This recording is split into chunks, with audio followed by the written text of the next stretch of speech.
reincarnated as a white snake in the Shan. To adapt to this brutal survival environment deep in the mountains, I had no choice but to suppress my humanity with wild instincts. Every day, I'm either doing the snake dance with the eagles or boxing with wild rabbits. After 20 years, I finally became the overlord of this area. But I became cold-blooded and heartless, gradually forgetting the memories of my past life. Until that day, a medicine picker in the mountains fell into the water, influenced by a little bit of humanity left in my mind. I rescued him and brought him down the mountain. I thought that was the end of it, but a few days later, this dude showed up in front of me again. He pulled out a few Luke chicken eggs from his chest and bowed to me repeatedly. Thank you for saving my life, otherwise my wife and children wouldn't have survived. I want to pick medicine in this mountain area. I hope the snake immortal will protect me. Hearing this, I was speechless, feeling that he was greedy, so I turned and left. However, the medicine picker saw that I didn't bite him and thought I had agreed to his request. From then on, he became a regular in this forest. Every day I wrapped myself around a big tree, watching him collect herbs, plant seedlings, gradually build a medicine garden. Occasionally we met and he would naturally sit down and start yapping about how he's been harvesting a lot of herbs lately so his family can eat well, and how he will definitely repay me handsomely, and whatnot. Later, I got annoyed by him, so I had to avoid him every day. Half a year passed like this, and the seedlings the medicine picker planted began to grow. He harvested more and more herbs every day, eventually making the villagers red-eyed with jealousy. That day, after finishing my cultivation at Lichang Village's Yuntu Wu, I suddenly sensed 3 more humanoid heat signatures appearing in the medicine garden. I immediately got angry, thinking the medicine picker had brought people in without permission. Does he think this place is his garden now? So I angrily slithered down the mountain. Unexpectedly, as soon as I got outside the medicine garden, I saw the medicine picker lying on the ground, bleeding from the corner of his mouth, holding onto the leg of a fellow villager for dear life. This is my medicine, you can't take it. Yours? Is this mountain yours or something? This place is our territory. You're so bold, daring to come here to steal herbs. The other 2 were smirking, preparing to step forward and uproot the herbs. You know our herb gatherer had to let go of that scrawny dude. Zhang is out here playing defense, shielding his precious herbs like they're his children. This dude's taking a beatdown but still not budging. Talk about dedication or stupidity. Seeing this whole scene, I'm kinda scratching my head here. For some mid-tier herbs, is this brawl really worth it? Just as I'm thinking about whether to jump in or not, I see that scrawny dude is seeing red veins popping and everything. He pulls out his trusty wood-chopping blade and aims it right for the herb gatherer's back. That blade might be heavy and dull, but it still carves a nasty gash on the poor guy. The other 2 are frozen stiff. They're just country bumpkins, never thought they'd actually kill someone. What are you scared of? It's just us bros here. Who's gonna know whether you guys actually helped or not? This guy is trying to drag everyone down with him, but still no movement from them. When he finally glances back, he feels something clamp down on his neck. Then bam, intense pain as snake venom floods his system. Bro's beyond saving even with an elixir. After dropping the scrawny dude, I flick my tongue at the other 2. They're already hauling ass, scared out of their minds. I'm not chasing them down, no regrets here. Living in the wild for 20 years has eroded my humanity anyway. The herb gatherer looks at me, horrified. Maybe he's just realized now that Bai Shi in front of him is a venomous beast. After tossing the dude's corpse into the ant den, I check the herb garden again, and I notice the herb gatherer's gone silent.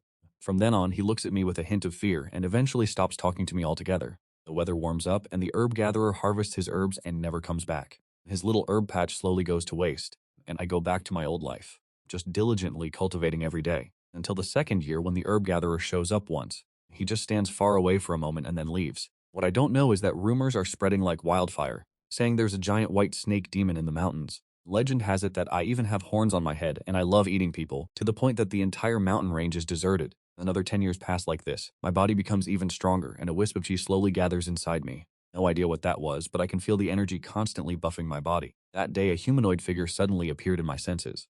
It's that medicine peddler. He looks exactly the same as he did 10 years ago, still bowing over and over.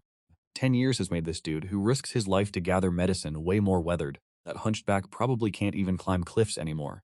10 years, and I can't believe I'm seeing you again. I've become a useless old man, can't earn money for the family anymore, and now my son and daughter-in-law have to take care of me. My wife left in the spring 2 years ago. There wasn't anything to eat during the drought. They didn't listen to my advice and ate frozen dirt, only living for 7 days. I know she wanted to save some food for the kids. I listened quietly, not finding his nagging annoying for the first time. This old man who worked hard his whole life to support his family still couldn't escape poverty. He doesn't understand why, but I know very well that in this ancient era of fixed and chaotic classes, it's hard for most people to live comfortably. Their survival is already a blessing from those noble families. In the afternoon, the medicine peddler left. He doesn't have much longer to live. I can already smell the stench of death on him. Maybe he'll be happy to see his wife after death and save food for his son's family. But I have a sense of urgency. The taste of death isn't pleasant. I don't want to die again. And so, a white snake in the mountains not wanting to die starts desperately absorbing the spiritual chi of heaven and earth. Until a few years later, I encountered something very strange. I don't know when it started, but other big snakes kept invading my territory. Even if I rely on my size advantage, violently throw them out, another snake comes the next day. It's so annoying that I can't even cultivate. Finally, I ran out of options and thought about seeing what the human world in ancient times was like. Little did I know I'd witness another scene of life and death. 2 days later, I arrived at the edge of a village. My first impression of this village is poverty. There are dilapidated thatched houses at the foot of the mountain, and many rice fields along the stream. Skinny, mangy yellow dogs run across the road. I was just going to take a quick peek and head back to the deep mountains. But before I left, guess who I bumped into? This little girl. She's like 6 or 7 years old, rocking the cutest little twin buns, dressed in a faded rough spun dress, skipping and hopping, chasing butterflies and picking flowers behind the mountain. Usually this place is chill, no wild animals. But today cue the crippled old wolf creeping around. Just as the girl froze in fear, I, with lightning speed, coiled around that geriatric wolf, muscles tightening like a python on payday. Squeezed till his bones turned to dust. The girl just sat there, gawking at me and the wolf's corpse. Finally, she pipes up, all curious, "Are you the snake immortal from the back mountain?" I facepalmed internally. Didn't expect those old legends to still hold this much weight. I bobbed my forked head twice, like, yup, that's me. Her little mouth dropped open in a perfect O of surprise. "You can understand me?" I nod again, 2 times for emphasis. Her mind is officially blown. A giant snake that understands people? That's so awesome. She ponders for a sec, then asks, "Are you gonna eat me?" Dad says the wild animals in the mountains eat people. I shook my head. My fangs were itching to give her a scare, but living in these mountains for so long, a convo partner is a rare find. Can't scare her off that easy. And with that, her innocence was unleashed, no holding back. First, a joyful squeal. Then before I could even react, she zoomed over and started stroking my scales with her tiny hands. So prettier than our big ceramic bowl. And so I, who was originally just passing through, ended up sticking around near the village. The girl Yun would come by to chat all the time, and when she got tired, she'd just flop onto me for a good nap. Months zipped by. Then one day, Yun shows up looking all bummed and plopped herself down. "Big snake, I'm so hungry." The village chief took all the food, said it was for taxes, but Yun is starving. I see. This era, the clan is the main power structure. The chief and elders are basically the local emperors. Whether it's seizing land or murder and arson, everything was decided and handled by them. And the saying that imperial power doesn't reach the villages is exactly about this. If the clan leader and elders unscrupulously squeeze money and food, the poor villagers basically have no way to resist. After thinking for a while, I turned and slipped into the forest. Under Yunar's expectant gaze, I dragged out a small wild pig. Yunar's eyes lit up. "Is this for me?" Seeing me nod, Yunar's eyes curved into crescent moons as she ran home, shouting excitedly. However, the next day this matter began to spread like wildfire in the village. Yunar's father wasn't stingy with the food. After slaughtering and skinning the pig, he shared the meat with other families who also lacked food. These villagers lived on the edge of the Xianxia mountains. Only by sticking together could they survive. At first, everyone said Yunar was lucky, but when the wild pig meat was gone, Yunar picked up 2 wild chickens in the back mountain. At this point, Yunar's parents began to find it strange, but they didn't say anything more, until the food at home ran out again and Yunar actually picked up a wolf. The people in the village couldn't stay calm any longer. How could a young girl pick up a wild wolf in its prime? So, on the hillside, dozens of villagers gathered around the wolf's corpse, discussing it animatedly. Yunnar stood in the middle, head bowed, not saying a word. Although this food had helped the villagers through a difficult time, this matter was too strange. If they weren't careful, they might see Yunnar as a demon and throw her into a bonfire to be burned alive. "Yunnar, what's the deal with this wolf?" Yunnar bowed her head, fidgeting with her fingers, not answering. "Who gave it to you? Could it be a Daxia passing through our village?" Yunnar's father asked tentatively. Daxia are martial arts figures wandering the Jianghu. But Yunnar just kept shaking her head. "Yunnar, you have to tell the truth or don't recognize me as your father anymore." The neighbors wanted to step in and stop him, but Yunnar's father waved his hand to signal that it was okay. Then he stared coldly at his daughter, thinking that if she still didn't speak, he would definitely take the broom to beat her. But perhaps he didn't know that this sentence was already the most serious reprimand for a 7-year-old girl. Yunnar immediately panicked, remembering that her parents especially loved her younger brother while deliberately being indifferent to her. The more Yunnar thought about it, the more afraid she became, feeling that she was really not needed at home anymore.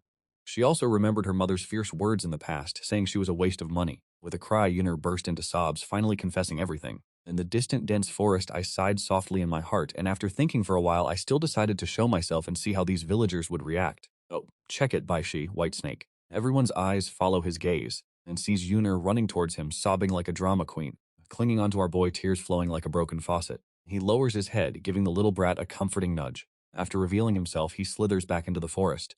Circling around to the other side to check if the villagers are messing with Yunnar, he finally chills out. Then, the village starts buzzing with legends about the snake immortal. Some villagers even burn joss paper and pray at spots where he used to appear. thanking him for the food and praying for good weather and harvests next year. But here's the kicker. Some people are even praying to find a good husband, as if he's running a matchmaking service now. Afterwards, every few days he brings wild animals to the village, but all good things must come to an end. Weird stuff in the mountain village quickly grabs the attention of some shady folks. The artister sprints to the back of the mountain, yelling, "Big Snake, run! There are people here who want to catch you and sell you for money. Lots of hunters are coming, and even officials on horseback. Dad told me to tell you to get out of here." Our boy nods and slithers into the mountains. Yunner finally sighs in relief and waves goodbye. Meanwhile, a whole squad arrives in the village, mostly hunters plus some goons with big blades. Turns out the clan leader heard about him and rounded up the hunters to personally catch the snake. All the kids in the village are kneeling and begging the clan leader to spare the snake immortal, but they just get a beating. In the end, the clan leader bribes some villagers. Under their guidance, the hunting party marches into the mountains ready to rumble. A white snake is already rare, but a giant intelligent Baishi like our boy? That's a gold mine. Whether they use him as a gift or sell him, they're guaranteed to profit. But these clowns forgot one thing. The reputation of the Xianxia is no joke. Keep going, almost got the big snake. Catch the big snake and everyone gets a reward. A bunch of dudes are creeping through the valley, and after spotting them, our boy slithers away, deliberately leaving a strong scent trail. Seeing the hounds getting hyped, after entering the forest, the surroundings were so quiet it was kinda creepy. Couldn't hear any birds chirping or wild animals growling, not even a single mouse in sight. This dead silence made the hunting dogs in their squad all restless, but the hunter up front quickly spotted something. The clan leader urged his horse forward, only to see the group surrounding some giant weird dirt pillars. These dirt pillars were taller than a man, big and small, all clumped together. Considering they'd been seeing this stuff all along the way, the clan leader felt instinctively uneasy. Just when the old man was about to order the squad to speed up, wouldn't you know it, on the distant hillside, my tail coiled up, building momentum to slam a huge boulder outwards, then wham, it landed hard on that dirt pillar. Thwack, the dirt pillar broke off a small piece, but nothing else happened. The crowd stood there dumbfounded for a moment, suspecting an ambush, and huddled together in a circle, tense as hell. These fools probably never realized if they'd turned tail and ran the second that boulder hit, they might have had a chance. But now, too late. The next instant, that dirt pillar erupted like a geyser, spewing out a jet-black stream, and ants as big as thumbs swarmed out, instantly turning into a black ocean. The ant wave engulfed these greedy bastards. I didn't even look back, just noped out of there. Later, the lucky few who escaped all went batshit crazy. But Shiwan once again proved its fearsome reputation with bloody proof, no cap. They saw a dozen or so guys enter the mountains. Not even 10 came back alive. At this point, even medicine gatherers didn't dare enter the mountains anymore. At the same time, the villagers realized my intelligence was off the charts, pulling off that borrow a knife to kill move so smoothly. That's exactly why they were even more terrified of me. I knew I couldn't interact with Yunner too much, otherwise it'd easily mess with her life, so I decided to head back to the mountains. It wasn't until 9 years later that I came to the edge of the village again.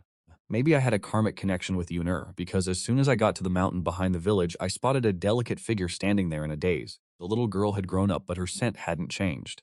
If you didn't notice the calluses on her hands, Yunner was still so elegant, with long hair flowing down to her waist. In this rural village, she was absolutely a top-tier beauty. Yunner felt something in her heart, turned around and saw that long unseen white figure. Just like when she was a kid, Yunner ran over and hugged Baijia tight, crying and laughing at the same time. "Baijia, where did you go? You just disappeared for so many years. Night falls, the stars are shining bright." Yunner leaned against me, sitting on the grass, her big round eyes, and I gazed at the starry sky together. I can't see any stars, though.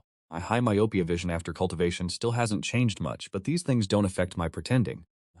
I'm getting married soon. Wang Dog in the village is very good. I like him very much, but I don't want to marry him. Last month, Guoyuai came to our village, saw me and said he wanted to take me as a concubine. I know that being a concubine has no status.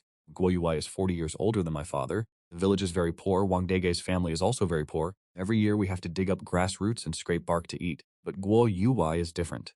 His family eats meat every day and doesn't have to worry about being hungry. I really don't want to be hungry anymore.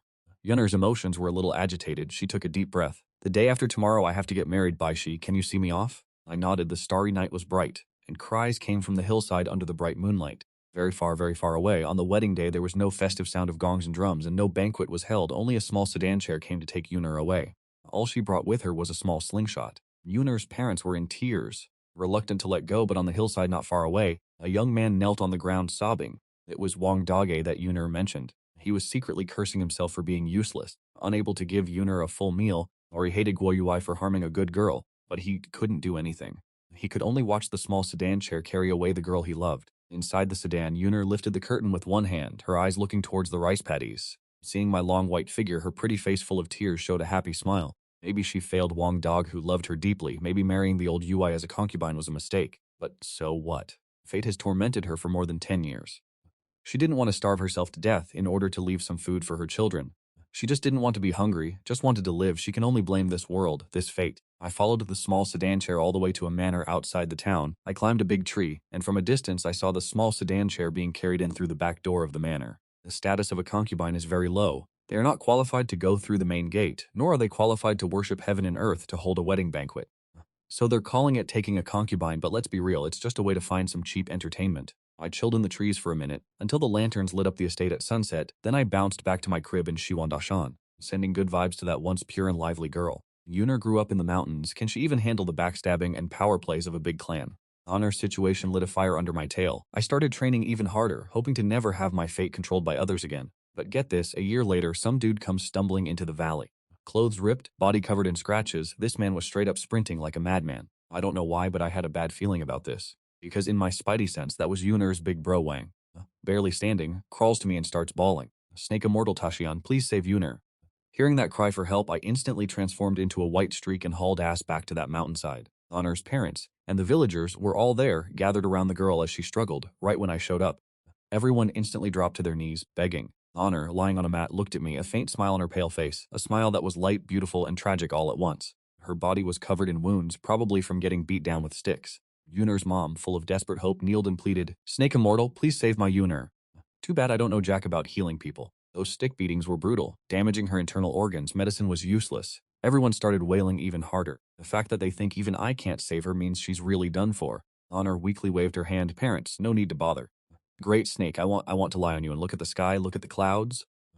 I nodded. My snaky self gently coiled around Yuner's frail body, placing her on my back, circling her to protect her as she gazed at the sky.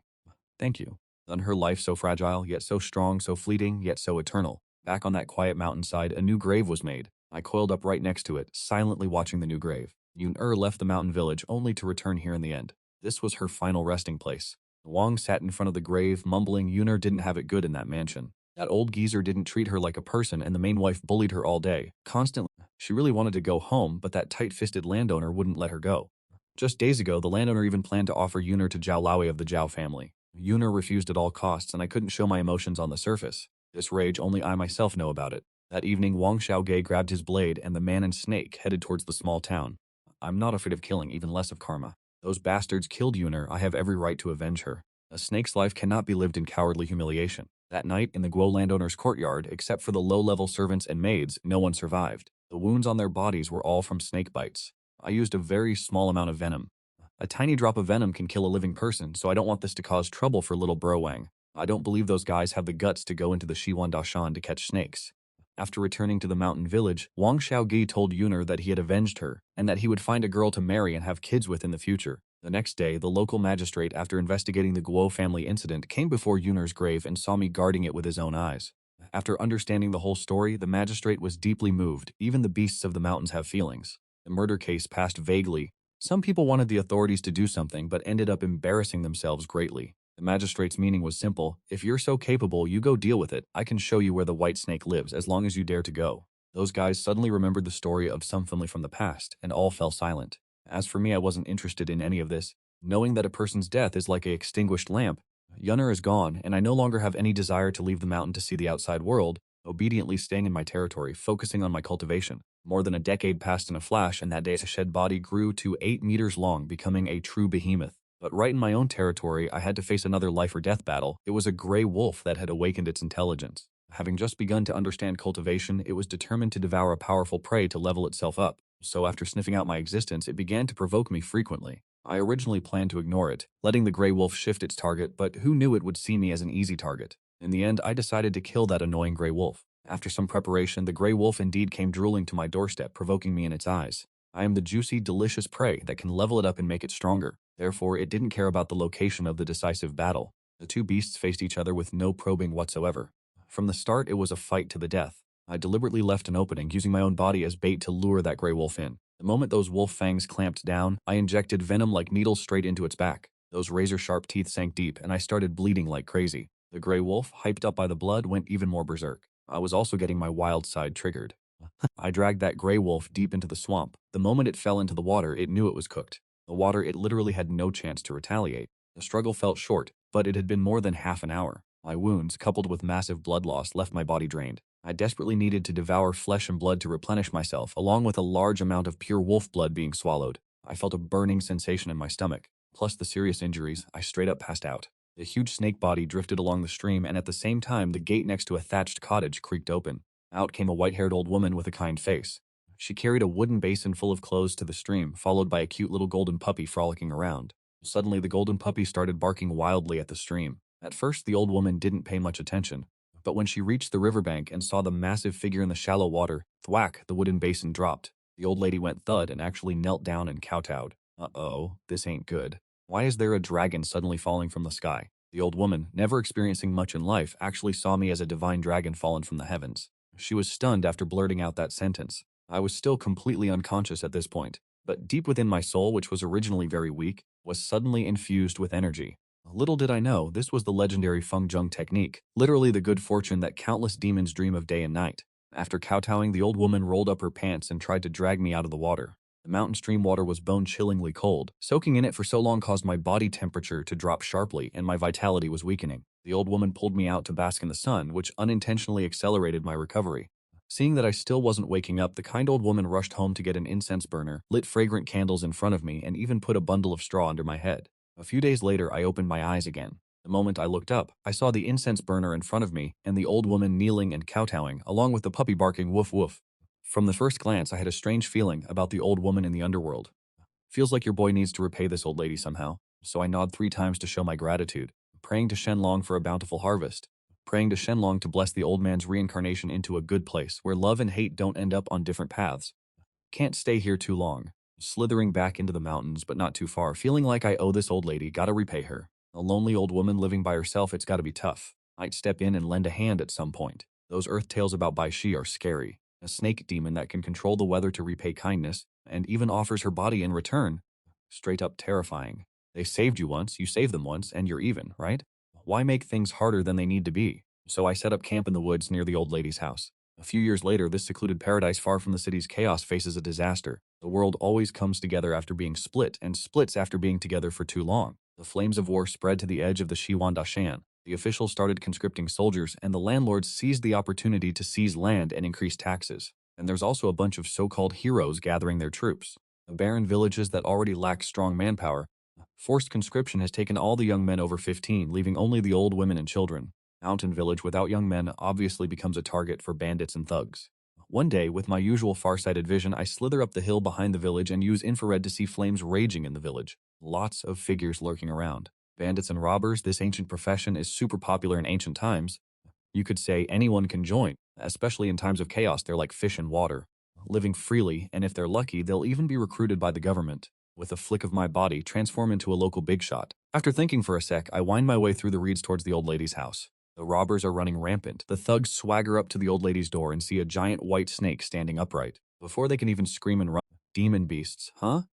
And with that scream, the remaining bandits scattered like headless chickens, while the old lady behind me suddenly dropped to her knees. The old woman kowtows to the ground, wailing miserably. Oh, divine dragon above, please save our village. We can't survive like this anymore. An old white-haired woman is on the ground crying miserably. This scene really makes me wonder why the world is so full of suffering people. After thinking for a bit, I shake my head. So many fierce bandits, each one brandishing swords, spears, bows, and arrows. If I actually charged in, I'd get killed and become their extra meal. Just protecting my benefactor is good enough. Being a hero isn't that easy, you know. Besides, I'm a snake. Not eating people is already a good thing. What kind of logic is it to go and become a savior? So I coil up in front of the old woman's house, watching the billowing black smoke in the village from afar. Then I suddenly turn around and run for my life towards the depths of the mountains. Just now, I confirmed that this world is a cultivation world with demon beasts. With my heat-sensing abilities, I can clearly feel someone flying in the sky. That's right, flying. Then, the body temperatures representing the lives of the bandits on the ground, the infrared signatures, gradually decrease. The body temperature isn't decreasing because they caught a cold, but because they're dying and their corpses are gradually turning cold. Those who can fly in the sky are all immortals, and immortals have always liked to vanquish demons and eliminate evil. I have no choice but to desperately run away. A white light flashes through the deep forest. Even though I've burrowed into the mountains, the unease in Baijia's soul still hasn't dissipated. To preserve my life, I can only not dare to be even a second late. Desperately fleeing outside the mountain, a pair of beautiful eyes looks towards the place where I disappeared. The white shadow ceaselessly traverses the mountain slopes, crosses streams, and follows the water that once carried me out of the great mountain, fleeing all the way towards the source. When animals encounter danger, their first thought is to return to their lair. By she, that's what I'm thinking too. At worst, I'll just dive to the bottom of the deep pond and hide for 10 days or half a month. What I don't know is that there are people flying in the sky, and they're staring at my escape performance with great interest. There are 3 people standing on a flying sword in midair, 2 children clinging tightly to a woman. That woman is about 30 years old with a very beautiful appearance, like a fairy from the ninth heaven. The boy points at the white snake in the forest, grumbling, "Shifu, quickly kill it." The 2 children are about 7 or 8 years old, a boy and a girl, carrying swords on their backs like fairy children in mythology. The woman smiles. "Why do you want to kill it? This white worm dares to harm the world in broad daylight. Not killing it isn't enough to quell the anger of the people. Then, what kind of people do you think it killed?" What kind of people?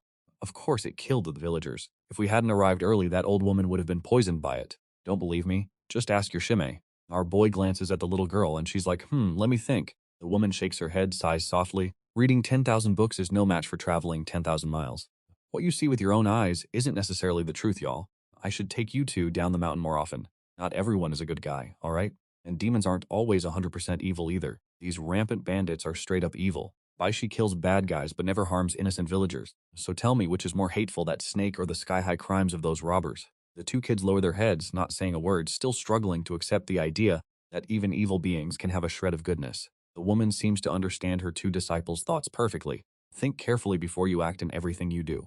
Don't let appearances deceive your eyes. That Baishi has returned to its lair. Let's go down and take a look. I sprinted back to the valley, gasping for breath, finally letting out a sigh of relief. This non-stop escape seriously drained my stamina. Too tired to even hiss, I instinctively coiled myself around the ancient ginkgo tree. I've climbed this tree so much that the branches are smooth. The outside world is too dangerous. I'm staying put. I've made up my mind. Even if there was gold everywhere outside, I wouldn't bother going. I don't care what anyone says. I ain't stepping out, period. The 3 of them chuckled at the slightly disheveled Baishi. The woman scanned the surroundings. This place isn't some blessed land of cultivation, but it's still a decent spot. The spiritual chi is alright. It's the kind of place cultivators wouldn't bother with. Enough for a little demon who just awakened their intelligence to cultivate. The deep pool in the valley, along with the surrounding mountains, naturally forms a crude spirit-gathering array. That ancient ginkgo tree is the array eye. This Baishi has a bit of luck. With a flash, the 3 appeared on a large rock at the base of the tree. The little girl curiously leaned down, reaching out to touch the smooth rock rubbed by Baishi. I'm stunned. Are these guys gods or cultivators? Suddenly being chased to my own lair, I don't know whether to run or stay. I'll pretend to be a normal wild animal, playing that the most dangerous place is the safest place card. My body instinctively makes a movement, revealing 2 sharp fangs in the upper jaw, emitting a warning hiss. This woman's gorgeous, but she'd be even prettier if she stopped staring at me. I'm thinking this little snake's got some serious IQ for just condensing spiritual energy. It's kinda sus. Hearing that, I was all ready to strike, but immediately gave up and slid down the tree, coiled up in a ball, head glued to the ground, begging for mercy. What else could I do when her sword's still floating in the air? She's literally a sword immortal. Head down, not daring to twitch, just hoping the big shot doesn't notice a snake like me. Then my super sensitive nose picks up someone walking towards me, but the ground isn't shaking.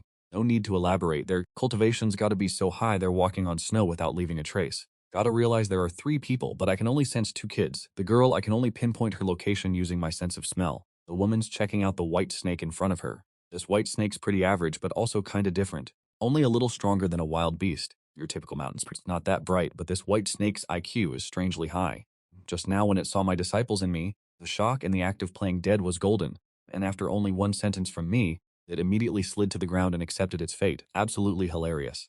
An interesting idea popped into the woman's head real quick. "Lil Snake, wanna come up the mountain with me and be a fearsome demon beast? What do you say?" Truth is, the woman didn't have this intention at first, just curious. Just trying to kill time outside of cultivation, not because this beast is smart.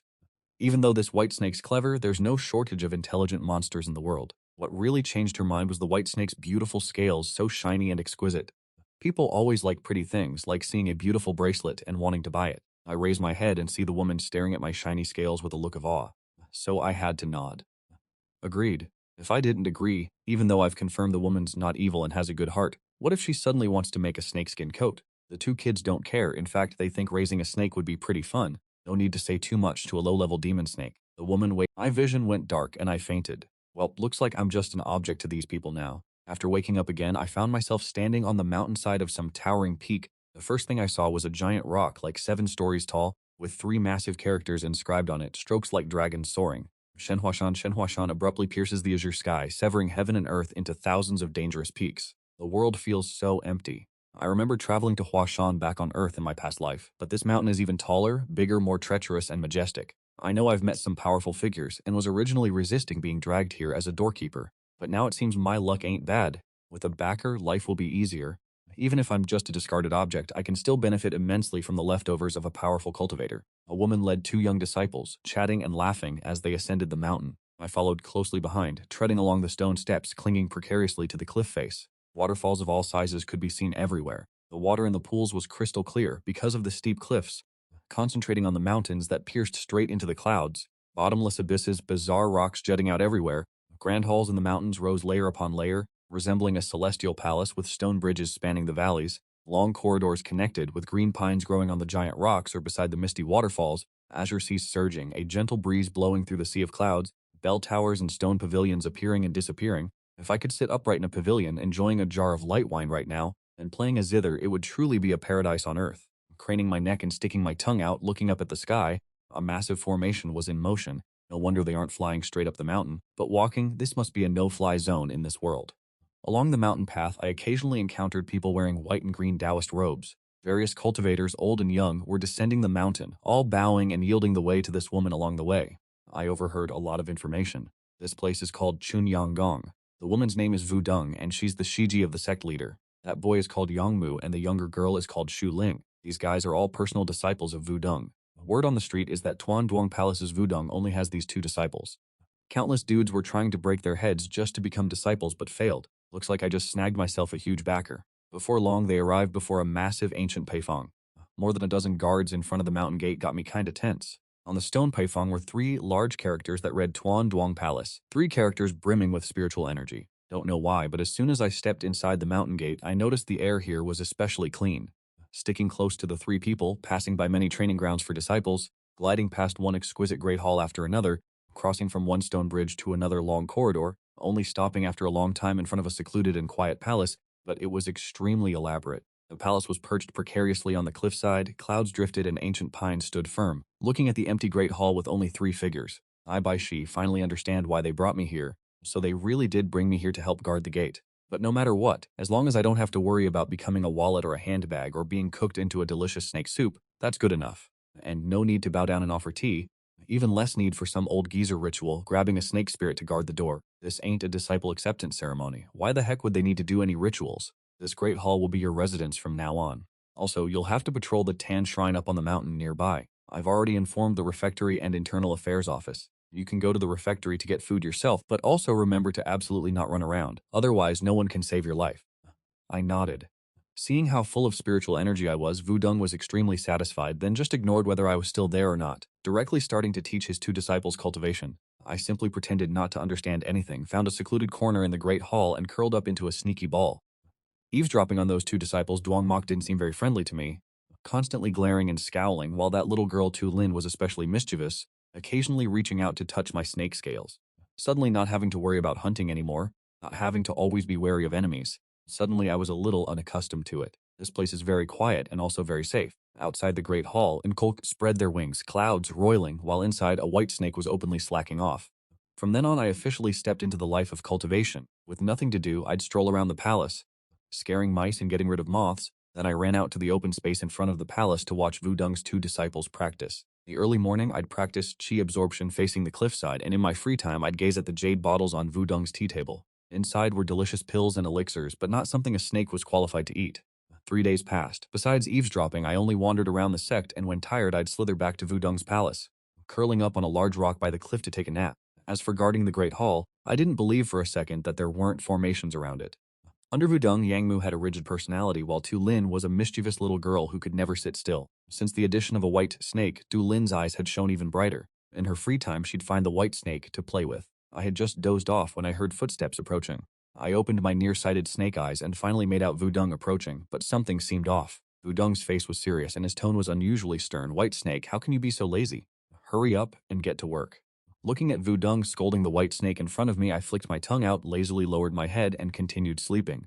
Delin's tone was annoyed. My illusion was broken again. Me saw through it. This is no fun at all. Revealing her true form as Dulin, I was extremely smug. Although I was startled at first, I quickly discovered the flaw. Illusions are just visual tricks. Dulin and Wudong's scents are completely different. A snake's tongue easily picks up scent molecules. Moreover, looking through infrared perception, Tiling's petite figure was clearly revealed. I wandered around countless palaces and pavilions on Washan for days and finally figured out the general situation. The Chunyang Palace, rumored to be founded by a great power from the immortal realm, the Zhenguo Shenzong of the Datang Empire, with a deep foundation and countless experts, worthy of being called the #1 power under the heavens in the cultivation world. The sect is roughly divided into 5 branches, namely Yushu Yimai of the headmaster Li Xiangyan, along with the 4 Shishin Shiji of the same generation as the headmaster Gushang Wu Jinshu, the Zhang Li, and each of them was immediately assigned to guard a sector. The place I'm at is Qingshu Palace. Almost everyone in the world dreams of joining when they're young, joining Chunyang to cultivate immortality, seeking eternal life, but alas, their aptitude is limited, and only 1 in 10,000 gets to enter the mountain gate. Those who can enter the mountain gate are all outstanding individuals of the world, full of spiritual energy. So OP they're practically cheating. Chunyang Palace stands at the head of the righteous sects, and is the most respected by the world with its vast righteousness, virtuous, kind, upright, regardless of whether it's evil cultivators or demons causing disaster in the world. Chunyang disciples traveling down the mountain will definitely wield their swords to eliminate evil. Most importantly, the people of Chunyang Palace are focused on cultivation and have no interest in worldly affairs. This is also why the human emperors revere Chunyang as the country's guardian deity. I feel like I've latched onto a major sugar daddy. This is truly the most amazing blessed land to eat, sleep, and slack off. This is the guardian deity sect, who would dare attack the mountain and cause trouble. That Xiang Muling discovered that lazy white snake has become much more diligent lately. In the forest surrounding the palace, don't even mention mice. There isn't even a stink bug to be found. Wherever the white snake slithers past, the scent of snakes left behind scares the mice and bugs into fleeing in droves. The white snake only has the task of guarding the main hall, yet it goes to the trouble of cleaning the surrounding environment. The palace belonging to Wudong's Qingshu First Branch, including Wudong, there are only 3 people, plus a snake, said to have been brought back to guard the gate, but in reality it's just a pet used for amusement. There's no need to guard the gate every day. Idle hands do the devil's work. I'm starting to think about how to speed up cultivation in this immortal mountain-blessed land with many opportunities. For example, the strong aroma of pills carried by the wind from Lingshu Peak. Lingshu First Branch specializes in refining pills, drawing talismans, and has superb medical skills. It's the mountain in charge of medicine refining in Chunyang Palace. Don't think that Lingshu First Branch disciples only know how to refine pills and don't know how to fight. You'd be dead wrong. Refining pills requires a solid foundation, plus daily pill refinement. As long as you have medical skills to save people, you won't lack for cultivation manuals or treasures. They're basically rolling in dough. I'm precisely aiming for the rolling in dough aspect of Lingshu's disciples. These guys are loaded. Even picking up scraps here is a major win. It's like a video game. The main account pro doesn't even glance at the trash. But that trash, to the alt account, it's pure treasure. Before the Lingshu Palace atop a stone lotus platform stood a massive gourd-shaped alchemy furnace. The furnace was covered in octagonal formations and hung with bronze bells. Looking at it, I couldn't help but wonder what's with the bells. Couldn't figure it out. Baishi just casually slithered through the palace into the back courtyard, the disciples guarding the entrance, blind and deaf, apparently. The martial uncle brought back a white snake. The news spread like wildfire through Huashan. Everyone thought it was some rare exotic beast. Turns out, just a normal white snake. Everyone lost interest. And stopping it? Pointless. It's just a pet snake. At most, it'll just scavenge some leftover dregs in the Lingshu Palace. Baishi arrived outside the alchemy chamber again, not even bothering to glance at the Lingshu disciples gawking like a bunch of rubberneckers, slithering to its usual spot, coiling up and patiently waiting. Whether it's alchemy or concocting pills, failure is pretty much guaranteed. The resulting dregs, unfit for consumption. Especially the failed pills, they're straight up toxic, easily causing poisoning. Standard procedure is to collect them, log them, and then trash them. But now, new use, snake food. Looking at the newly delivered batch of failed pills, noting them down with a brush before setting them aside. A satisfied smile crept onto his face. This white snake is actually useful, saving me the trouble of disposing of the failed pills. This stuff has no function. Don't understand how is this good for the snake. Failed pills and dregs are trash to humans, plus they're toxic. Super tonic. Toxic only applies to humans. Plus, I can tell what's edible just by sniffing it. I opened my snake mouth, aiming at the dozen or so failed pills in the porcelain dish. Took a deep breath, and the failed pills were sucked straight into my snake mouth, then coiled back up and waited patiently. My snake absorption skills have reached their peak. I've been hitting up Lingshu Palace for failed pills and dregs for almost a month, and my cultivation is skyrocketing. 2 female cultivators walked into the chamber carrying 2 poorly made pills. The female cultivator handed me the pills, saying, "Here, big white snake, this is for you." Baishi internally scoffed, but still obediently went forward and swallowed the pills. Poor quality means not enough medicinal effect, but for me it's already top-tier nourishment. Just waiting for 2 more batches of failed pills and some dregs. After eating everything, I slithered away, my body swaying. My cultivation has been leveling up ridiculously fast lately. The failed pills, dregs, and those half-finished pills from the female cultivators are incredibly effective. After absorbing them, I feel incredibly refreshed. If I ran into that gray wolf demon again, I wouldn't even need venom or drowning. I guarantee I'd kill it on the spot. I slithered back to Qingshu Palace, not even sparing a glance at the 2 kids struggling to cultivate. I just coiled up on the ancient pine tree by the cliff, lying motionless to digest everything.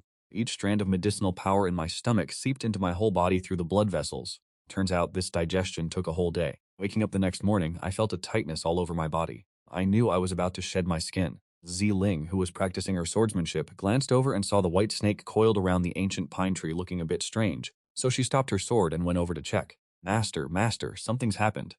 Yongmu didn't understand anything, and after looking at the white snake, he also felt like something was off. Rong, who was sitting in meditation on a prayer mat, had to open her eyes when she heard the call. Master, something happened. Dabai is dying. Everything flashed before Ziling's eyes, and her master instantly transported her to the ancient pine tree next to the cliff. The Ling pointed at the white snake and said worriedly, Master, look, Dabai is all gray without any luster, and even its eyes are all white. Yurong raised her hand to signal Ziling to calm down, carefully observed, and said calmly, Don't worry, Dabai is fine. Maybe it's undergoing a transformation. Ziling breathed a sigh of relief when she heard this. Yangmu was still as taciturn as ever, with a cold expression. White snake, what have you been eating these days?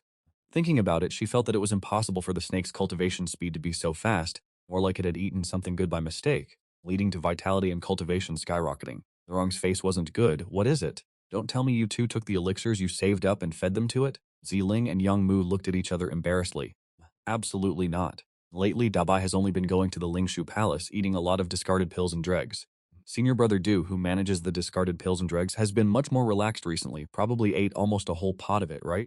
Hearing this, the corner of Yurong's mouth twitched. With her extensive knowledge, she quickly understood the inside story. Humans don't absorb and digest as well as snakes. As for pills and dregs, they are indeed tonics for snakes. You must know that the medicinal materials used to refine pills and make medicine are all great tonics, all things that cultivators use to increase cultivation or treat injuries, and it swallowed a whole pot. Is it trying to evolve? The three masters and disciples stared at me on the ancient pine tree. Before long, I started crawling around the sturdy ancient tree. Occasionally, I rubbed. Almost instantly, the scales on our boy's head started peeling back, revealing that fresh new snakeskin underneath. I leisurely rubbed against the tree trunk, using the branches to shed the old skin, struggling to wriggle out, head first, then body, slowly but surely. The master and his two disciples usually have nothing to do, so they just stand by the cliff, carefully observing. Shedding is always a dangerous process for a snake. If it can't shed successfully, it will definitely die. It took over an hour, and when the snake finally slipped out of its old skin, Shuling happily clapped and cheered. Yurong also smiled, looking thoughtful. After watching the entire shedding process, her state of mind seemed to subtly improve for some reason. Casting off the old and being reborn anew, everything has its own karmic connection. I, after shedding, clung to the ancient pine tree and fell into a deep sleep. When I woke up again, my body had grown to a length of 9 meters. Inside this renowned cultivation sect, I found my own way to survive. In the early morning, I swallow the mist by the cliff, and when I'm hungry, I go to the refectory to eat meat. Then I loiter in Lingshu Palace to freeload food and drinks, improving my cultivation. After that, I return to Qingzhou Palace for a good night's sleep. As the days passed idly, Shuling noticed that I frequently visit Taiji Square. Taiji Square is where the Chunyang Palace disciples practice martial arts. From above, the square is a Bagua diagram with a massive yin-yang fish in the center. The square is vast, at least 10 football fields in size. I reckon it was likely flattened by some great cultivator using their power. Over 1,000 disciples are practicing swordsmanship in the square, their sword energies surging like mountains, oceans, and wind. Some disciples are practicing sword formations. Most are practicing individual sword techniques. Practicing swordsmanship here allows one to feel the sword energy, the sword intent, and admire the sword techniques of senior disciples. If your hands are itching, you can spar with fellow disciples. When the young disciples take a break and discuss swordsmanship, they occasionally turn to look at the white snake beside them. I am literally here for educational purposes. Taiji Square is where low-level disciples train, while high-level disciples practice elsewhere. Even if I went, I wouldn't understand or be able to listen.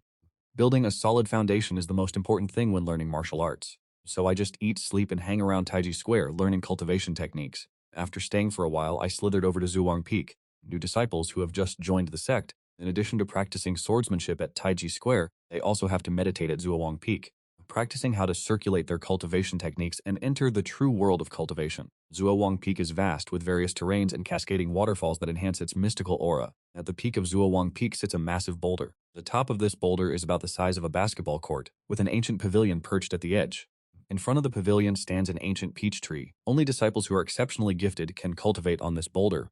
Elders or those with immense cultivation will come to answer questions and impart knowledge. Even the sect leader occasionally graces the disciples with his teachings. Of course, Yurong also comes to lecture. Yangmu and Shuling are regulars here. Today's lecturer is an elder. Elders aren't necessarily old geezers. Reaching a certain cultivation level earns you the title. The youngest disciple, barely 5 or 6, couldn't contain his curiosity, constantly turning to stare at the massive white snake coiled around the peach tree. The white snake's tongue lolled out, seemingly listening to the lecture. This den of genius disciples has once again become my target for reconnaissance. I habitually flicked my snake tongue trying to memorize the scriptures I'd overheard but never formally learned. Little do these young disciples know how much luck a snake needs to cultivate. Awakening spiritual intelligence alone seals the path for most beasts and birds. No master, no technique, no sect. Cultivation is hard, even harder for me. Now that I have a chance, I must give it my all. The path of cultivation is treacherous. I can only climb forward with all my might. I learned so much today. As the red sun set, I twisted my massive form back to Lingshu Palace, ready to burn the midnight oil to digest everything, assimilating and synthesizing everything I learned today. The next morning, after absorbing the morning dew, I indulged in a rare lion. When it was time to eat, I stumbled straight to the dining hall. The chef probably had a tub of meat waiting for me. Nothing fancy but filling, made me very happy heading to the cafeteria. I slipped out back, ready to enjoy my private tub of fresh meat. The disciples in the front hall, who were just chatting and laughing, suddenly fell silent. The second senior brother of the sect, Lian Tianxing, with an ugly expression, entered the dining hall. Everyone was afraid to breathe loudly, for fear of offending this unhappy senior brother Lian. Lian Tianxing was in a bad mood. He wasn't here to eat but to vent. Seeing the disciples in the dining hall were well behaved and not finding any fault, he went straight to the kitchen, wanting to nitpick in the back to vent his anger. The head chef's face immediately turned bitter seeing Lian Tianxing approaching. Just then, Lian Tianxing suddenly looked up and out into the backyard. I just swallowed that fatty piece of meat, and before I could even bolt, this Zhongguan shows up with a face colder than the Grim Reaper himself. How dare you let such a beast into the kitchen? Zhang Guanxi is sweating bullets trying to explain. I stand tall and hiss out a warning. No way I can just stand by and watch. Can't let this affect Zhang Guanxi because of me, and ain't no way this dead-faced dude is really gonna kill me. You beast, you wanna die? I always thought Lian Tianxing was nuts, but seeing him throw a palm strike at me, I realized this dude is seriously the worst. Kinda regretting that taunt, the palm's already flying and me, a low-level snake demon, I'm sent flying. Bam, this 30-foot-long white snake crashes through the kitchen window, landing straight in the disciples' dining hall, flipping tables and crushing a few disciples on the way. I shake my head, feeling dizzy. My mouth's got that coppery blood taste. Guess I got hit with some internal injuries after attacking Bai Jia. Lian Tianxing actually knows he overdid it a bit. Feels a bit awkward and I can't even talk. So I curse him with the classics and, not giving a damn about all the disciples, I start thrashing around, heading straight back for Lian Tianxing in the kitchen. Can't beat him, whatever, but gotta let him know, I'm a crazy one. At least he won't dare to really kill me here. This huge 30-foot white snake is tearing through the dining hall filled with tables and chairs causing total chaos. Total pandemonium, and his anger was already cooling down a little. Then he sees the mess I've made of the dining hall. Lian Tianxing's rage instantly reignites. Blood rushes to his brain and he pulls out his sword charging at me. I ain't saying a word, I turn tail and dive straight into the crowd of disciples, using them as human shields. You beast, get out here. The dining hall's not big. Usually everyone's all polite and yielding, so it's not too crowded, but now it's a total mess. Disciples can't get out, can't hide. Everyone's yelling, and the whole dining hall is a madhouse. Food and dishes are flying everywhere, disciples are jumping around, and Zhang Guanxi and everyone else are just stunned. Lian Tianxing slowed down by the crowd and doesn't dare use, and this darn snake's just glued to the ground, slithering between table legs and people's feet like an eel. Just as the dining hall descended into unrecoverable chaos, at the Taiji Plaza not far away, a young man with a full head of white hair looked towards the dining hall.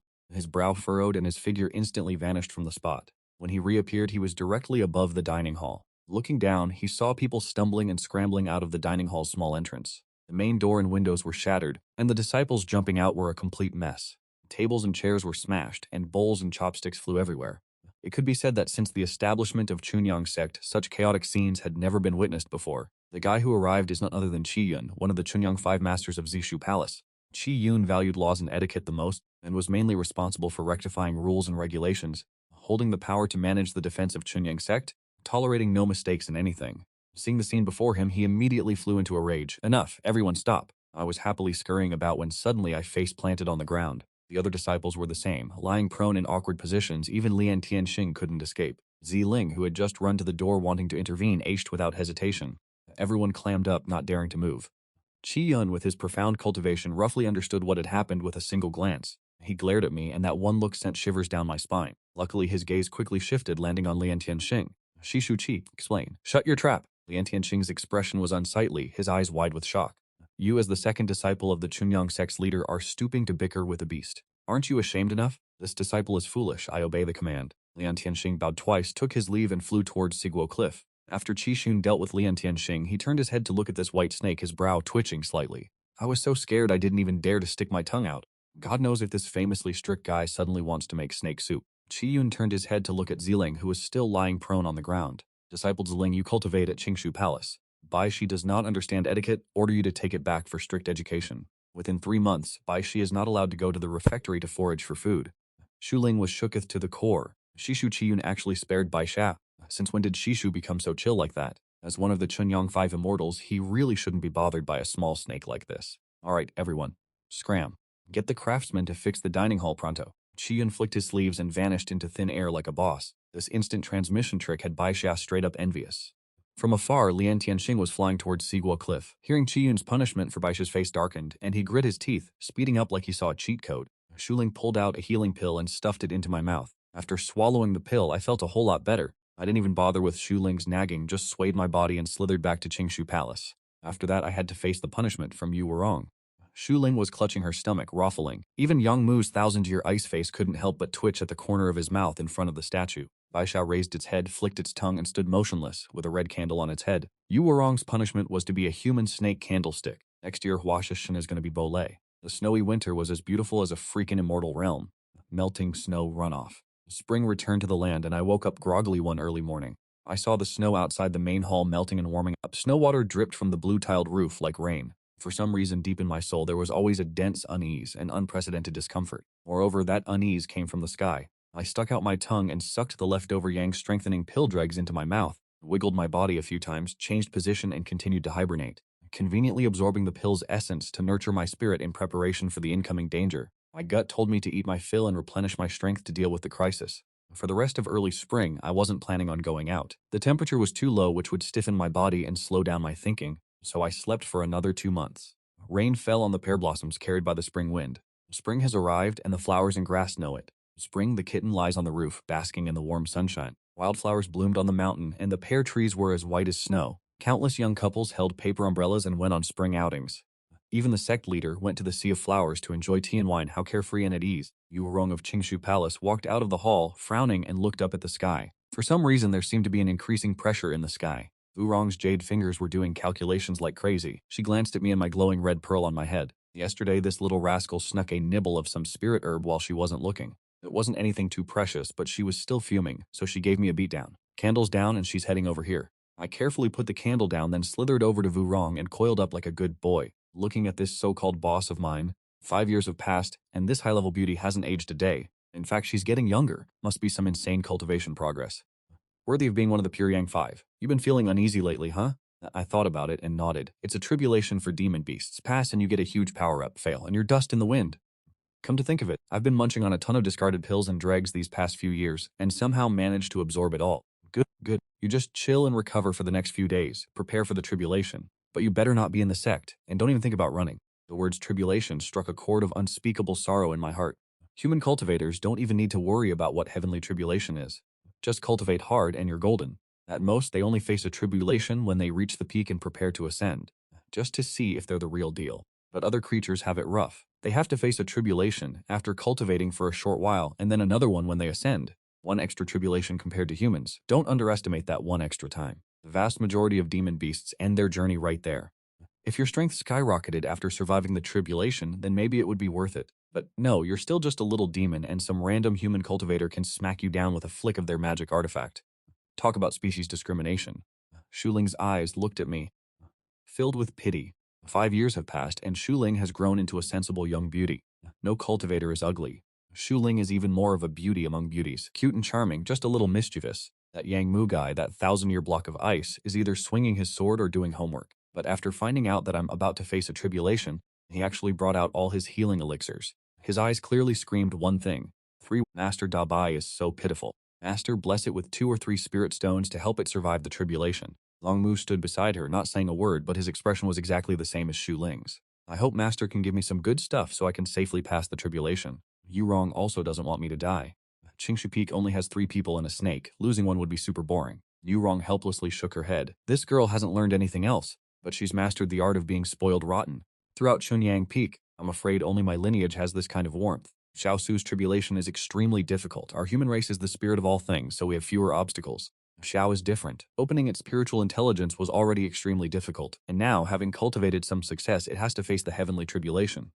Cultivating as birds and beasts goes against the will of heaven. It's fraught with danger. Using magical treasures to pass the tribulation is a last resort, relying on external objects to overcome the tribulation. In the end, it's difficult to completely transform during the human transformation process. If they don't transform into a human form, even their spiritual intelligence will be flawed. Therefore, Xiaoxing must rely on his body to bravely withstand the heavenly tribulation, accepting the cleansing so as to wash away the dust of the mortal world and possess a solid foundation. That way it won't lose its life. Just rest assured. I nodded to show I understood, but I couldn't help but feel tense in my heart. Yurong looked up at Shuling and Yangmu. I'm assigning you a task. Baiga is going down the mountain to undergo tribulation. Someone needs to be there to prevent anyone from taking advantage of their misfortune for personal gain. The two of you should personally go and protect the Dharma, and by the way, feel the might of heaven. Although I couldn't beg for spirit stones to help, having people there to support me isn't bad. I secretly thought, I don't believe anyone would dare to provoke Chunyang to cause trouble. After thinking it over, Shuling snuck out the door. She felt that just her and her senior brother were a little few, so she decided to rely on her relationships to find a group of close friends to help. More people, more security. Before long, I leisurely ran out to the mountain gate, a large gourd in my mouth filled with all kinds of trash pills and even some high-grade healing pills from Shuling. Yang Mu gave it to me. Yang Mu followed closely behind me as I went out the door. Before long, a group of coquettish female cultivators and their followers swarmed out. The gatekeeper disciples under the mountain were so shocked their jaws dropped. I'm overjoyed. The worries caused by the dark clouds that had been gathering above my head for the past few days had been reduced by half. What a demonic beast fears most during tribulation is being disturbed. You must know that demonic beasts are basically solitary creatures. Their natural enemies would absolutely never let go of this opportunity. These human cultivators are even more sensitive than cats, sticking to us like glue. After successfully surviving the tribulation, Xiaoxiao is in a weakened state and super vulnerable, either enslaved as a fighter or straight up dissected for parts. Tribulation failed. Time to harvest those sweet, sweet bones and whatever meat's left after the lightning show. Basically guaranteed profit margins here, folks. No losses, only gains. At the foot of Huashan there rises an unnamed hill. I'm lying here, coiled on the hilltop, can't escape, just gotta accept my fate. If you can't run from the heavenly tribulation, your only option is to bet it all and fight. Win and it's smooth sailing, lose and it's straight to hell with no respawn. These dark clouds above just keep churning, ready to drop at any second. Ziling looks up at the sky with a touch of fear in her eyes. Even for low-level demons, surviving tribulation is no joke. The heavenly might is overwhelming, warning any cultivator who dares defy the heavens. The rats and bugs are going crazy, moving house, trying to get as far away from the epicenter as possible. All the birds and beasts are long gone, vanished without a trace. A few tents have popped up near the hill. Ziling's female disciples are chilling in the tents. The spectacle in the sky has drawn a crowd. A group of 5 or 6 cultivators use their light body skills as to reach the hill, spotting the white snake and those Chunyang Palace disciples. Their job is hunting and killing demons for cultivation resources. Their favorite thing is to find demons undergoing tribulation and wait for the opportune moment to swoop in and steal stuff. This white snake is rare. Catching it after tribulation will definitely fetch a high price. A high price means we get commission, baby. Demon beast tribulation is common, but white snake super rare, and that smooth jade-like skin priceless. Weird, this demon dares to undergo tribulation right under Huashan. If we hadn't been passing by, we wouldn't have seen it. And what the hell are those Chunyang Palace disciples doing here? Are they also trying to steal the snake while it's down? A young cultivator, looking about 20, raises his hand to stop the debate, staring right at the white snake, his face showing obvious greed, then glancing suspiciously at the Chunyang disciples. After thinking for a moment, he strides alone towards Ziling and the others. Long Mu opens his eyes wide, glances over expressionlessly, then gracefully flies down, standing to shield Ziling. The female cultivators, including Ziling, glance at those cultivators, then ignore them. With Yang Mu to negotiate, it's enough. No one would dare cause trouble here. Even though it's at the foot of the mountain, this is still Chunyang Palace territory. The position of Chunyang Palace in the cultivation world is undeniable. Fellow Chunyang cultivators, I, Zhengyang, am here specifically to subdue demons. So our boy steps up and faces off against the Yangmu, rocking that 1,000-year-old ice-cold stare. That. Xingmu hits Zhengyang with the ultimate "you're beneath me" gaze and drops the bomb. That's Snake? Yeah, it's ours, from Chunyang Palace. And then this absolute unit just closes his eyes, like, can I help you? Levels of arrogance. All this for a snake skin? Bro's acting like it's worth more than a mountain of spirit stones. Zhengyang is stunned, then incandescent with rage. Since when did Chunyang Palace start running a monster farm? Is this clown seriously trying to flex his big sex status on me? A snot-nosed brat daring to look down on me. I've been knee-deep in the cultivation world for years. Who hasn't spilled blood? You can't survive being nice. Maybe his bloodlust was a little too obvious. Yangmu opens his eyes, glares daggers at Zhengyang, and his sword starts to whisper from its sheath. Zhengyang tenses up hard and quickly squashes his anger. Never mind them, carry on. Before things get too spicy, Zhengyang bails. Can't risk going all out, even if it's just a bluff. We're in Huashan territory here, messing with the Chunyang big shots. Even if he's got backup, who knows if they could even protect him. His backup might just get uprooted and sent packing. Talk about embarrassment. Chunyang is seething on the inside. His envy for the disciples of major sects is morphing into pure, unadulterated hatred. Liji is telling him not to make trouble, but he's conflicted af. Boss, the Chunyang monks want a piece of the action. Don't ask questions, let's bounce. Youngmu watches the cultivators disappear, icy as ever. Are these guys ballsy or just plain dumb? They're eyeing a snake that's literally being raised by one of the Chunyang 5 elders. Guess Chunyang Palace hasn't reminded everyone who's boss in a while. Meanwhile, Zhengyong leads his crew to a small town at the foot of Huashan. They head into a room where a handsome young man in his early 20s greets them. Lin Shixong, there's a white snake demon about to undergo tribulation, but those Chunyang monks are guarding the area. They won't let us near it, claiming it's their pet. They're just a bunch of snot-nosed kids. Lin Shixong, what if we makes a throat-slitting gesture? After some hush-hush planning, a bunch of cultivators beelined towards the nameless hill. Up on that hill, I'm still just chilling, playing dead. 3 days flew by, and the dark clouds overhead are now pitch black, suffocating you just by looking at them. I've been knocked out for ages, but I snap awake, realizing the heavenly tribulation is about to drop. Even though my eyes can't see very far, I can still feel the absolutely insane power of this thing. Facing death itself, though, it actually stirs something deep within my soul. The savage, bloodthirsty side of the beast is unavoidable, so might as well face it head on. Even if I gotta die, heaven's gonna know that there's a small, insignificant snake down here who ain't afraid of shot. That split second, I don't feel like that greedy, snack-stealing white snake anymore, but a real predator. At the foot of the mountain, the clouds are swirling in a weird way, catching everyone's attention. Yurong frowned slightly. She noticed things were going off script a bit. Normally, a wild beast's tribulation is just dark clouds and some lightning. When did it turn into a whole vortex of lightning? Even if it's a tiny snake demon going through tribulation, it ain't some ancient monster descending. Plus, Baishi ain't got any rare ancient bloodline in him. What gives? Thinking it over and over, Yurong flew back to the Jade Void Palace where the sect leader is. Sect leader Chunyang Li Xiangyang was standing in front of the palace, like he knew his shime was coming. Li Xiangyang looks ancient AF, wearing the sect leader's jade crown and Daoist robes, with white eyebrows and a white beard almost touching his stomach, holding a whisk and looking all sleepy and dozy, looking just like your average grandpa. But anyone who knows the sect leader knows that he's already reached the Ascension realm. His cultivation is unfathomable. Greeting sect leader Shishong, Li Xiangyan smiled, his beard and eyebrows was fluttering in the wind, looking totally chill. She's probably here because of that white snake, huh? Yeah, even though it's just a transformation tribulation, it's crazy intense. I'm worried my little snake won't make it. Shixiong, any idea why? Opportunity, destiny, creation? Yurong didn't get it. So that white snake's tribulation is going to be super dangerous? Way harder than normal. If that beast gets through it, his future achievements will be off the charts. This is his big break.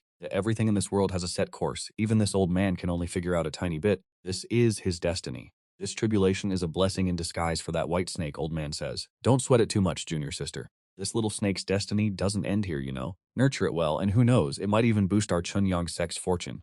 Ha ha. And with that, Li Xiangyan cackles like a supervillain and bounces back to Jade Void Palace.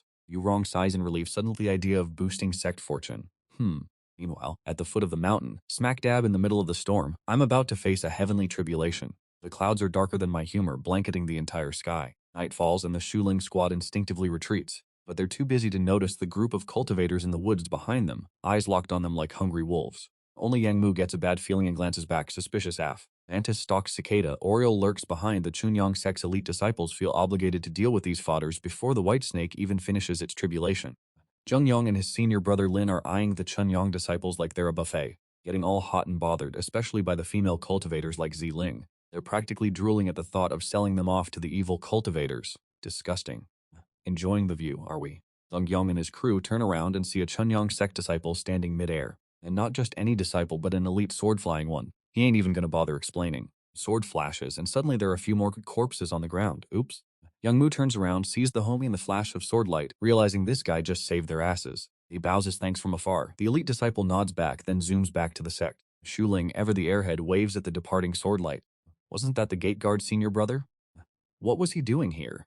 Shaking his head, Yangmu decides he needs to start going down the mountain more often for some real-world experience, and he's dragging Ziling with him. Chunyang sect needs more of these seasoned, decisive, kill-first-ask-later cultivators. A thunderous roar shatters the peace, snapping everyone back to reality. The heavenly tribulation is officially starting. The scene goes silent, like everyone hit the mute button. Under the slow-motion camera, a blinding light flashes from within the clouds. Then a massive bolt of lightning snakes its way down, and slams straight into the white snake, who's still standing tall. Boom! After the earth-shattering explosion, the once proud snake is now lying flat on its face. The scales on its head are charred and smoking, smelling like burnt hair. It can practically taste its own roasted snake skin, ouch.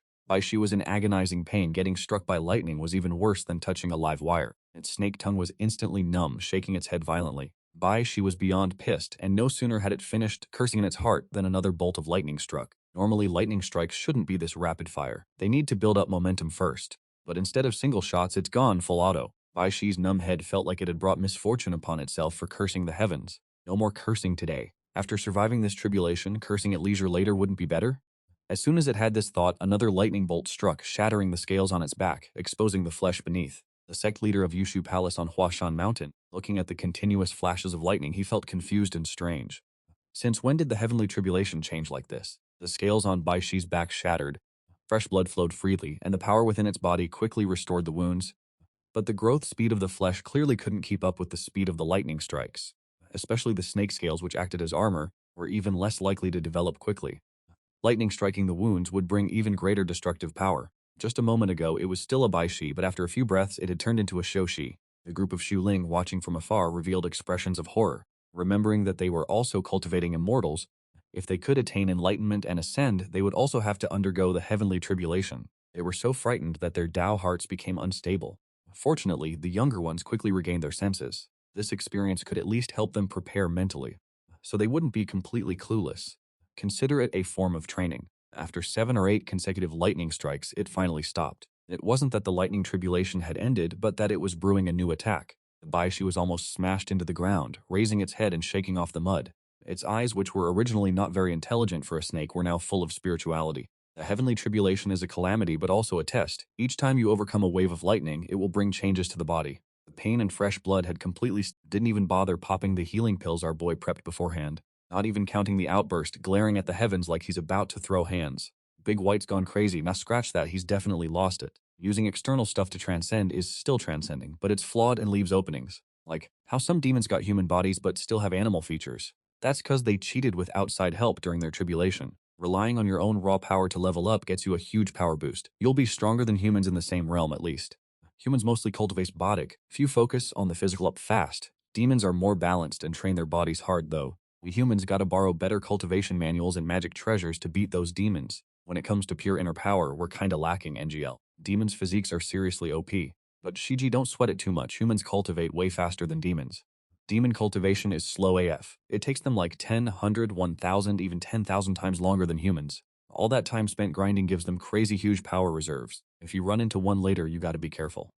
Shishung, you're so knowledgeable. Master taught us this ages ago. It's also in the library's books. Shiji, were you playing around and forgot? Wind, lightning, spirit river, suppressing evil, white serpent, body refinement. Facing tribulation, willpower is key.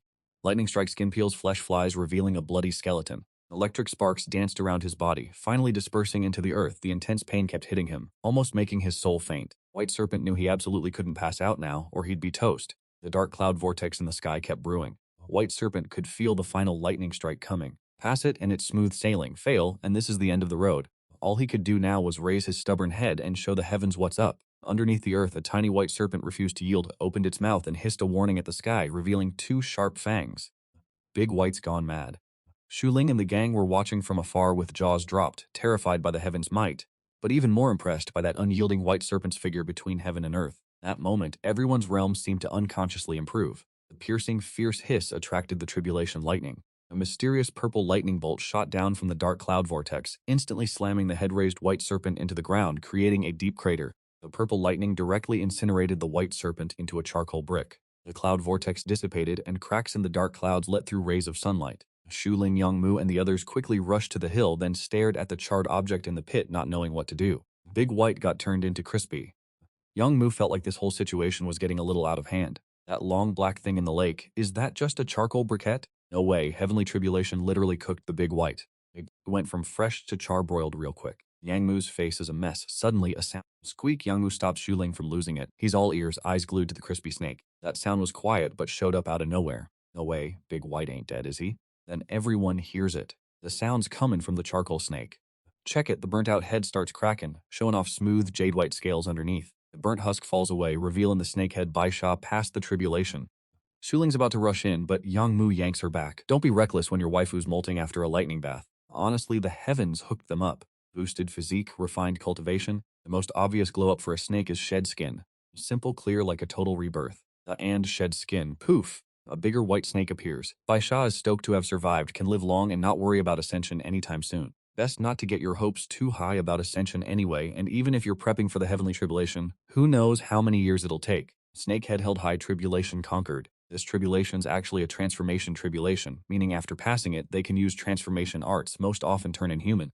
Wander in the mortal realm, all those stories about fox spirits and scholars or pig spirits becoming sons-in-law, that's this! But most demons ain't got time for that. Why bother with the human world? They'll just get caught by some random cultivator and turned into a hat. The tribulation drama chills out real fast. Baisha's still guard dogging or snacking on waste pills, sneakily learning from Zuowang Peak. Shuling and Young Mu got spooked by the heavens, so they're training hard, making Wudong proud.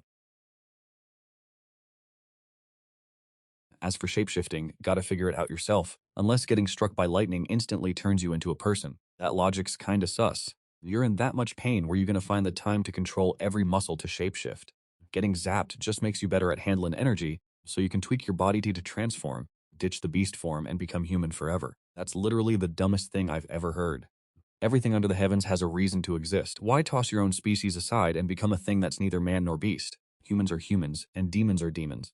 It's always been this way. Bai Sha knows he can take human form after tribulation, but ain't in a rush. What's the big deal? Been in this Xianxia world for 65 years, already used to being a cold-blooded critter. His lifestyle is pretty chill, TBH. Plus, Chunyang's sect ain't exactly overflowing with cultivation manuals for demon beasts. So Bai Sha just straight up switched to practicing Chunyang's Taoist techniques and is actually killing it. Can you imagine what the Chunyang ancestor's face would look like if he knew a snake was acing his techniques? Back at Qingshu Hall, Yurong's sitting in the big chair, while Ziling and Yangmu are standing there, all respectful-like. So what insights did you gain from Dabai's tribulation? Linger, you go first. Ziling shoots a cautious glance at her master, knowing she can't sweet-talk her way out of this one. This disciple feels that Dabai has had it pretty rough.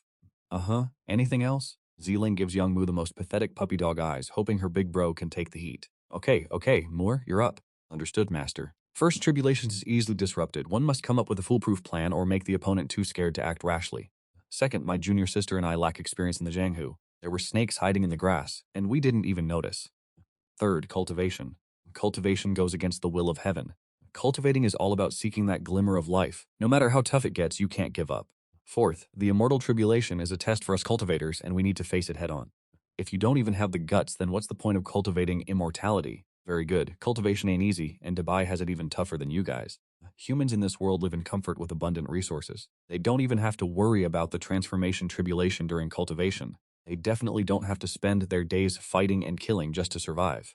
Humans are the darlings of heaven. Don't let it go to your heads. Dabai has lived to this day, weathering countless— Alright, listen up. You two need to pay attention to this. The two youngsters nodded eagerly. Reading 10,000 books is not as good as traveling 10,000 miles. In a few days, the two of you should go down the mountain to train. Originally, Wudong thought that if he sent these two disciples down the mountain, they'd be sad and reluctant to leave. But nope, as soon as down the mountain was mentioned, Shuling's eyes lit up like Christmas, looking hyped AF. Even Yangmu, the perpetual ice block, cracked a smile. Wudong was low-key questioning if these two were really his disciples that he personally taught. So, when can we actually go down? Probably a little sentimental, Wudong thought. Kids, these days, they grow up so fast, never want to stay home. He stood up and left, his voice echoing back to his disciples. When Dabai can transform, all three of you can go down the mountain. Yes! Let's go find Dabai and tell him to hurry up and transform so we can go play down the mountain. I've been dying to see Chang'an. Shukling zoomed off like a freaking tornado through Lingshu Peak. Dabai is probably over there right now, waiting for the Lingshu disciples to fail at alchemy, so he can beg for their trash pills, lol. It's safe to say that Baijia's biggest flex is making the Lingshu disciples speechless with his audacity. The poor manager of the Lingshu Peak's trash pill and scrap medicine stash just shook his head looking at the mountain of failed pills. Why the heck has the failure rate been so high lately? Transformation? Baishi had absolutely no clue what was going on. He looked at Shuling and Yangmu with hopeful eyes, utterly bewildered why they were making him transform. Just eating some trash pills and wandering around Zuowang Peak, throwing stones to test the waters, learning martial arts and living a pretty chill life, so why the human form? Slithering across the ground is way more comfortable, TBH. Not even bothering to entertain these two weirdos, he just turned and slithered away. Hey Dabai, if you transform, Master will let the three of us go down the mountain to have fun. It's super fun down there. Baishi was still unmoved. What's so fun down there? It's full of rampant bandits and those bored heroes who go around slaying demons, which is basically just looking for materials to make pills and forge weapons. With my meager cultivation as a snake demon, if I go down the mountain, I'll probably get caught and thrown into a circus for entertainment. Truth be told, Baishi isn't even a real demon yet, he's just a snake spirit for now. Dabai, don't go. Baishi slithered away super fast. That Shuling is a menace, and Yangmu's been corrupted by her. I heard Chang'an is super bustling and lively. You often see foreigners from the western regions. Jiangnan and Suzhou, on the other hand, are famous for their literary and artistic achievements. Talented people are always emerging in poetry competitions, so how about we go check it out? Baishi suddenly stopped, contemplated for a long time, and figured that seeing the most prosperous metropolis in the ancient world, Chang'an, wasn't a bad idea, so he nodded in agreement. Yangmu kept his cool, arrogant face, a smirk tugging at his lips as he turned around and casually dipped. This absolute unit deeply admired the power and decided to transform himself. Baishi found a cave on the mountainside behind Qingshu, giving it a super aesthetic name, Seclusion, but no one could actually get in, because the entrance to that cave was too narrow, winding like a sheep's gut for dozens of meters. It was a completely isolated space, for real. Transforming was just one thing, not exactly a life or death kind of deal. But the first transformation was going to be slew, like every bone in his body being crushed and then reassembled. Baishi figured it would take a few days maybe. They say after you complete the first transformation, the following days you can easily change forms quickly. For the first few days, Baishi just laid there silently in the cave, not moving, until the cells and bones in his body were modified, adapting to the change and starting the first transformation. Some weird stuff on the stalactites in the cave emitted a dim light, illuminating the cave. After experiencing the lightning, tribulation, and molting, Baishi's body, which was 12 meters long, shortened and human features started appearing. After these body details changed completely, the eyes that were still closed suddenly snapped open, still with the vertical pupils characteristic of snakes. Then he closed his eyes, blinked, and opened them again, now human pupils. No cap! Standing on two legs was still awkward, so he instinctively wanted to crawl on the ground. Baishi tried hard to recall the feeling of walking from his past life, his legs gradually standing firm, but after transforming, Baishi always felt something was off. There was no mirror here, he could only go back to Qingshu Palace to see. Actually, whatever form he took was fine, didn't really matter. This attitude was totally normal. Even though he was human in his past life, he was used to living in the wild, hunting and slaughtering like a cold-blooded reptile for over 60 years. What else was there to care about? His mindset was extremely calm. Even if he turned into some freak that was neither human nor snake, it was whatever. At worst, he'd just chill in the Xianxia for the rest of his life. Baishi lunged forward, almost instantly transforming back into a ferocious snake. Darting out of the cave quickly, he headed straight back to Qingshu Palace, just in time to see Master and his two disciples, Wudong, practicing transformation techniques. At the same time as the transformation, those snake scales also turned into clothes, instantly transforming into human form. The strange thing was that Baishi realized he seemed a little short, only about the size of Shuling. Then Master Wudong and his two disciples, who were practicing in front of the main hall, were stunned. Especially Yongmu, you could describe him as being as dumb as a wooden chicken. This dude didn't even notice his flying sword clattering to the ground. A complete transformation, huh? Ziling sizes our girl up and down and then says needs some makeup. Yongmu could only manage 3 words, absolutely stunning. She glances at the 3 of them, then looks down at herself, noticing a bit of a bulge in her chest. Wait, did she just... You don't know what you look like now. She nods, confirming she didn't exactly have a mirror handy in that cave. I have a bronze mirror in my study. Go take a look, Wurong says. Baishi leaps forward, transforming back into a white snake and slithering towards Wurong's study like her life depends on it. As for what form she'd take, it's basically like winning the lottery. Could be a total bust, or you could hit the 500 million jackpot. Slipping into the study, I instantly shift back into human form, and then Baishi just freezes.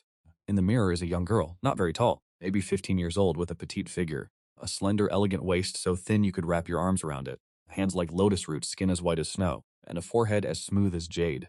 Eyebrows like silkworm moths and a cherry red mouth. A pair of seductive phoenix eyes combined with a slightly upturned nose. Looking unbelievably pure, a charming smile revealing itself. Beautiful sparkling eyes, features like exquisite jade. Not of this world, a face like a legendary celestial fairy. Not flirtatious or frivolous, not shy or bashful. Just that ethereal, untainted aura untouched by the mortal realm.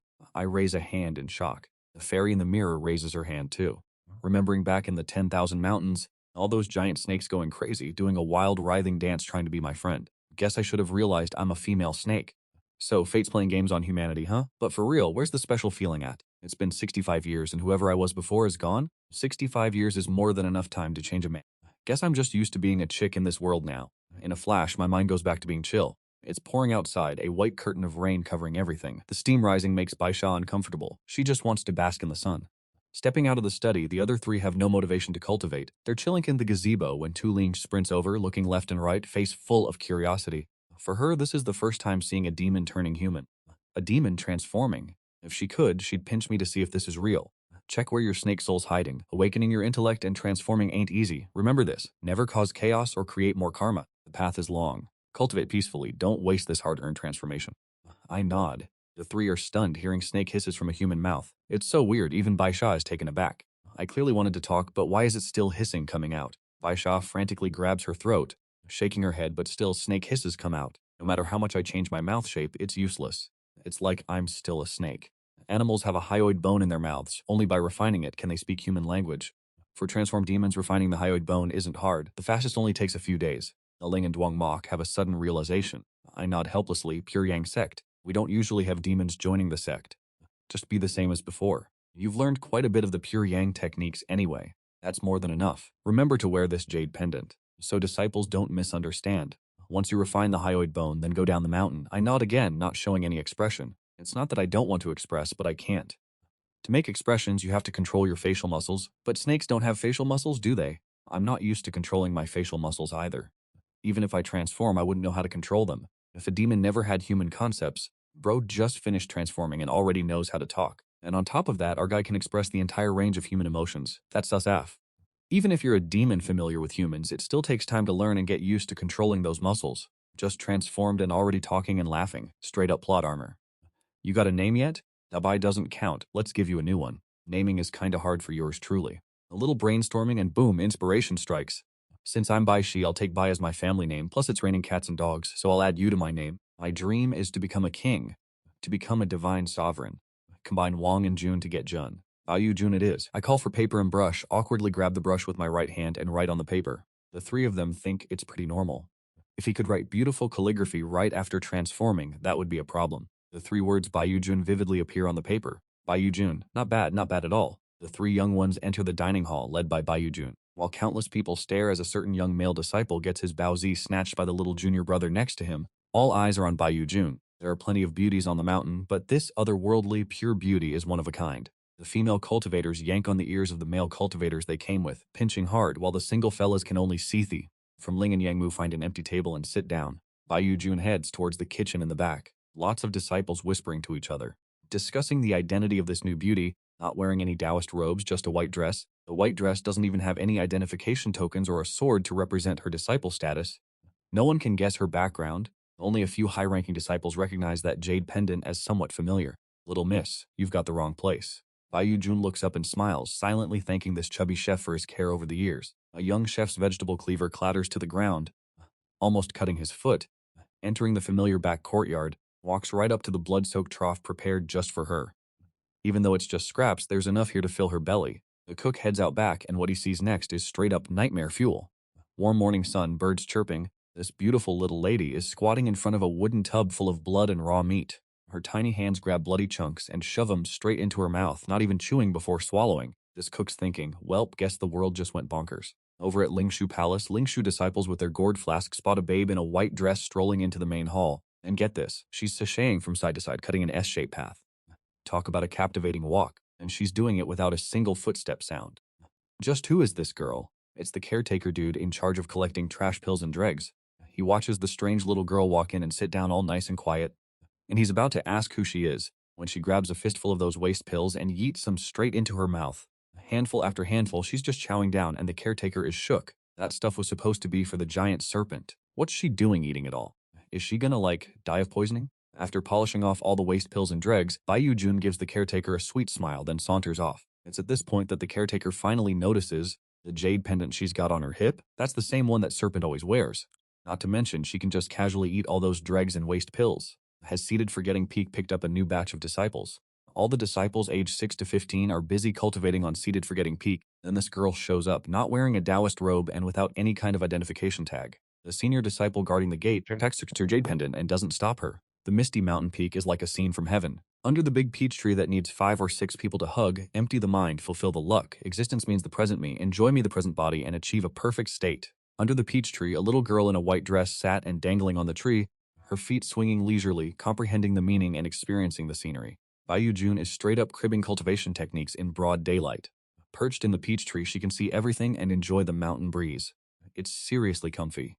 Time flows like a shuttle, turning oceans into mulberry fields. Yu Jun followed Shu Ling and Yangmu down the mountain to train, their footprints now covering every corner of Juzhou. Our squad once wandered through the dazzling lights of Chang'an, strolling and listening to the endless rain by the West Lake, before wielding mirrors to vanquish demons and monsters, bringing peace to the masses. They even ventured deep into secret realms, exploring ancient ruins. After hundreds of years, Shu Ling and Yangmu both achieved great cultivation, gradually rising to become the new generation of core disciples of Chunyang Palace. Yu Jun, after years of bitter training, also shed his naivete. His cultivation became increasingly profound, soon surpassing the realm of demon kings. The Yao Dan hidden within his body began to sprout the form of a dragon pearl. Faintly visible horns emerged from the top of his head. Clearly, this was a sign of transforming into a Jiao dragon, but he never forgot about the place called Xianxia, because that place was not only the source of his life, but also the foundation of his power. After fighting side by side with his closest companions for most of his time, he decided to return to his homeland. This moment in Xianxia, not only for ordinary mortals, but even for low-level cultivators, had long been an absolute forbidden zone. Baiyu Jun, the White Snake, this is a very well-developed main character. After transforming, she's neither a saint nor a major villain. She acts according to the laws of survival, willing to exterminate the clan that harmed Yuner, using ants to kill the hunters, but still retains gratitude, repaying the old woman and protecting Yuner. Her indomitable spirit roared against the heavenly tribulation, showing the intense will to cultivate of a little demon. Her indifference when she realized she had transformed into a female is also very logical for a creature that has been a cold-blooded animal for 65 years. The story clearly portrays the differences between human and demon cultivators. Humans are born primates, easy to cultivate but often use schemes to harm each other. It's difficult for demonic beasts to open their intelligence and cultivate for thousands of years, only to have lightning from a heavenly tribulation strike them into oblivion. Bestial nature, humans are sometimes more evil than beasts, like those snake-hunting landlords, the Guo family. Conversely, a cold-blooded snake knows how to protect a little girl, knowing to repay the person who gave her a bowl of water in the sun. The boundary between humans and demons is blurred by the definition of good and evil. This is a Xianxia story with a focus on unusual beasts. The main character is a demonic beast, which is high quality. It breaks away from the usual snatch-kill-devour trope to explore the perspective of survival, but the fruit and growth of a soul from a cold-blooded beast becoming a proud Baiyu Jun. Pure and untainted, the plot has depth, humor, and sorrow, making it well worth following. What do you guys think? Let me know in the comments.